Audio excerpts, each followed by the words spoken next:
कभी कभी हमारे साथ कुछ ऐसी घटना घटित हो जाती है जिस पर यकीन करना मुश्किल होता है, लेकिन जो आंखों के सामने घटित हुआ हो उसे कोई माने या ना माने झुठलाया नहीं जा सकता।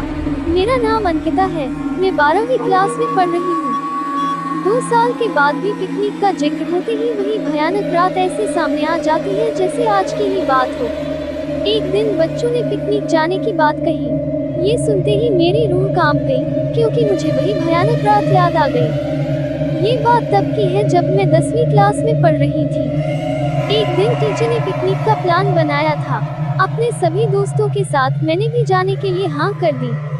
पिकनिक पर जाना था पावागढ़। पूरा स्कूल पिकनिक जा रहा था, इसलिए करीब 30 बस सभी बच्चों को ले जाने के लिए तैयार थी। मैं अपने दोस्तों के साथ सबसे पीछे वाली बस में बैठ गई। सभी हंसते मस्ती करते हुए बस से जा रहे थे। तभी कुछ दूर जंगल के पास पहुंचकर उसी बस से तेज आवाज आई। ये वक्त रात के करीब 1:30 बजे का था। ड्राइवर गाड़ी से बाहर निकला तो उसे पता चला कि टायर फट गया है। ड्राइवर ने सबसे कहा कि बस का टायर बदलने में करीब 2 घंटे लगेंगे, आप सब नीचे उतर जाइए, मैं इसे बदल देता हूँ। आप लोग पास के ढाबे में जा सकते हैं, वहाँ गर्म गर्म चाय पी लीजिए और मैं इस टायर को फटाफट बदलने की कोशिश करता हूँ। ड्राइवर की बात सुनकर सभी बस से उतर गए और पैदल चलते हुए पास के ढाबे में पहुँचे। वहाँ एक बूढ़ा व्यक्ति चाय बना रहा था। इतनी रात को ऐसे सुनसान जंगल में ढाबा खुला हुआ और किसी इंसान को चाय बनाते देख सबको हैरानी हुई, जबकि हमसे पहले वहाँ कोई नहीं था। उस बूढ़े इंसान ने कहा, आप सब चाय पी लीजिए, यहाँ अक्सर लोगों की गाड़ी खराब हो जाती है, इसलिए मैं भी अपना ढाबा हरदम खुला रखता हूँ। आप जैसे राहगीरों को कुछ मदद हो जाती है।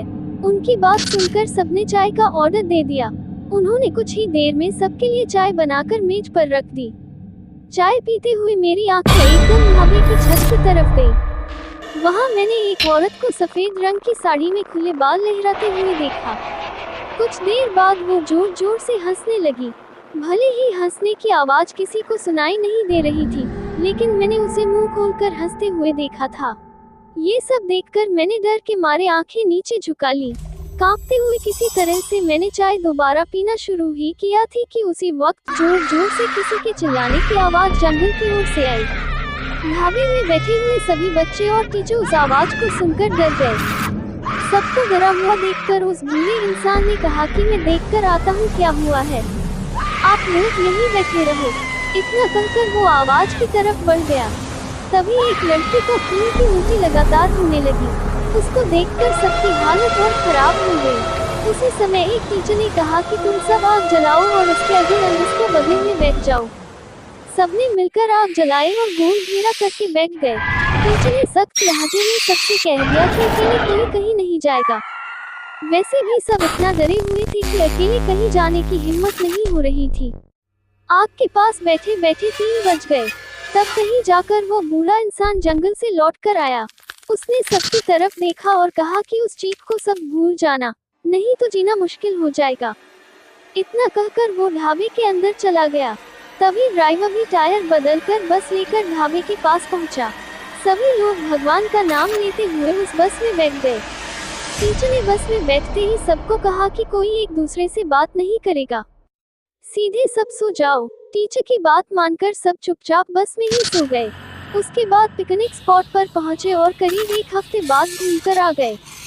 पिकनिक में किसी ने दूसरे बस के बच्चों से उस रात के बारे में कुछ नहीं कहा, क्योंकि टीचर ने मना किया। लेकिन पिकनिक से लौटते ही सबने अपने दोस्तों और दूसरी क्लास वालों को इस भूतिया घटना के बारे में बताया। आज पिकनिक का नाम सुनते ही यही भूतिया ढाबे की कहानी मेरे मन में आ गई।